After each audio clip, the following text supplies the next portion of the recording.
Tonight, Tom skips sleep, and every hidden system inside him starts protesting loudly. Coffee feels heroic now, but adenosine is already planning a brutal comeback. He forces his eyes open, pretending focus is stronger than basic biology. Midnight looks quiet outside, yet inside, every clock begins drifting off beat. His hands still move, but the brain behind them has started bargaining. Caffeine blocks the signal briefly, like taping over a flashing warning light. Tom looks confident, which is adorable, because his neurons disagree completely tonight. His body loves schedules, and tonight Tom just insulted the entire system. Blue light tells melatonin to leave, like an uninvited guest at midnight. One neck crack later, Tom acts ready, while biology whispers, absolutely not. Sleep pressure rises quietly, because the body prefers elegant revenge over drama. Inside his brain, alertness lights shut down one stubborn bulb at once. Melatonin tries helping, but the screen keeps slamming the door shut. Tom keeps marching forward while his circadian rhythm trips over itself backstage. The frontal cortex handles wisdom, which explains why Tom pulls the wrong lever. Those caffeine shields are cracking, and sleep receptors can smell weakness now. His hypothalamus runs timing operations, and tonight the commander looks deeply concerned. Neurons start misfiring, turning clear thoughts into static with impressive confidence. Tom ignores the wave building behind him, classic behavior before biological consequences. That smile says determination. The flashing red battery says hilarious misunderstanding instead. Suddenly, simple symbols feel slippery, like his attention forgot basic responsibility tonight. Signals still travel, just slower, sadder, and far less professionally than before. Tom reads the same sentence again because memory storage has gone on strike. Reaction time slips first, the sneaky thief nobody notices until it matters. A decision tree appears, and Tom somehow chooses confusion with remarkable speed.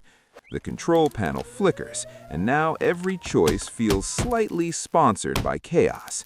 For one dangerous second, his brain just exits the conversation completely. He keeps typing bravely, which would help more if those were words. Inside the maze, one good pathway remains, and even that seems tired.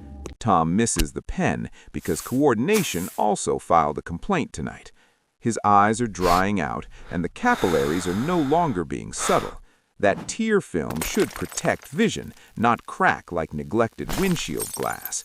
The light swings, his pupils lag, and precision quietly leaves the building. Now cortisol rises, because apparently exhaustion also likes bringing anxiety along.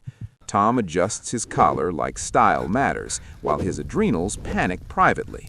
Hormones love balance, which tonight has been replaced by a tiny circus. He laughs, then groans, because emotional stability missed the last train.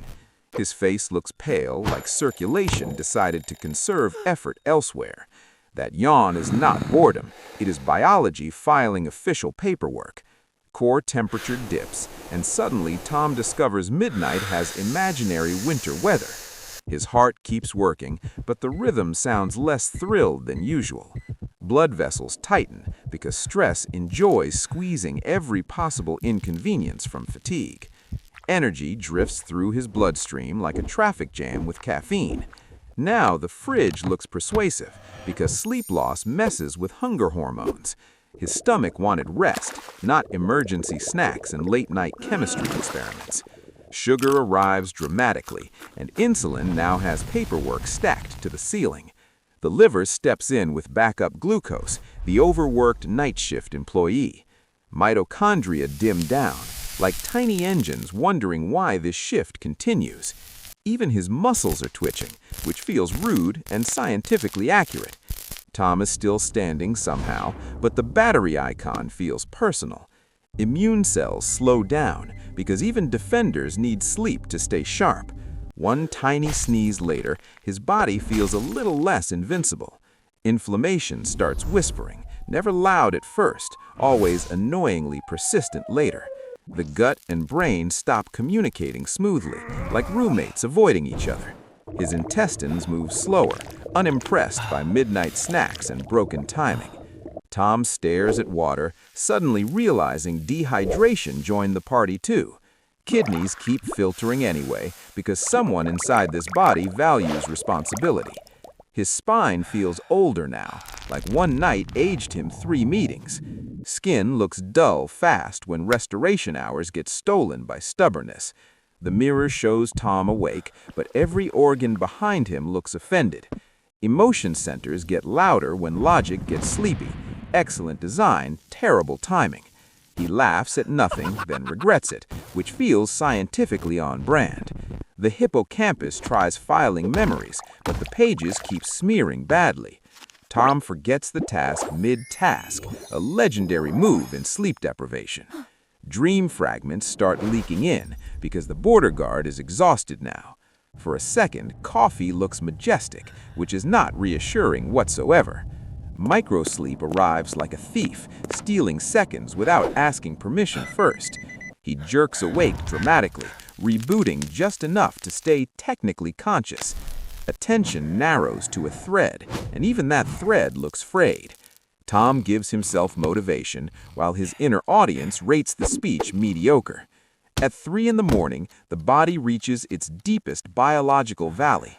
Everything feels colder, slower, heavier, like gravity got emotionally involved tonight.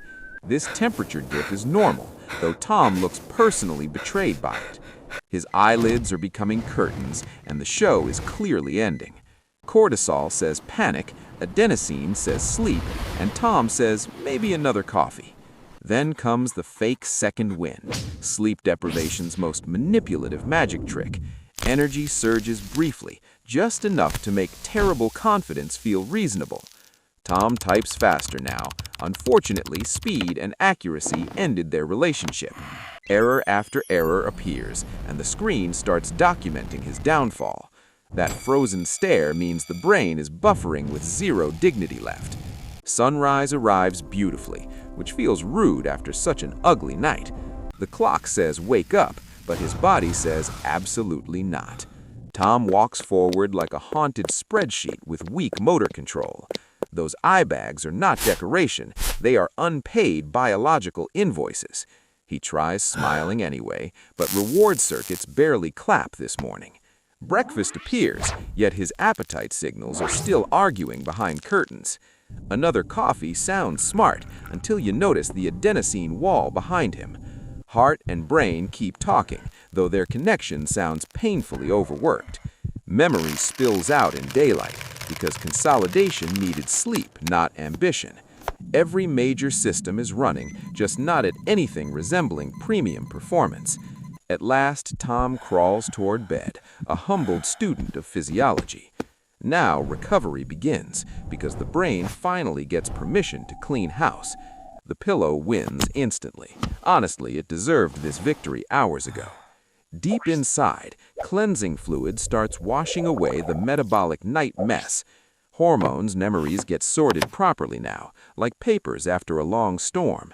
Hormones finally calm down, grateful the chaos has stopped expanding. His breathing slows, and the heart stops sounding personally offended. Immune cells brighten again, quietly rebuilding what the all-nighter depleted. Tom wakes steadier, proof that recovery is real, though not magical. One sleepless night teaches loudly, the body always keeps the receipt.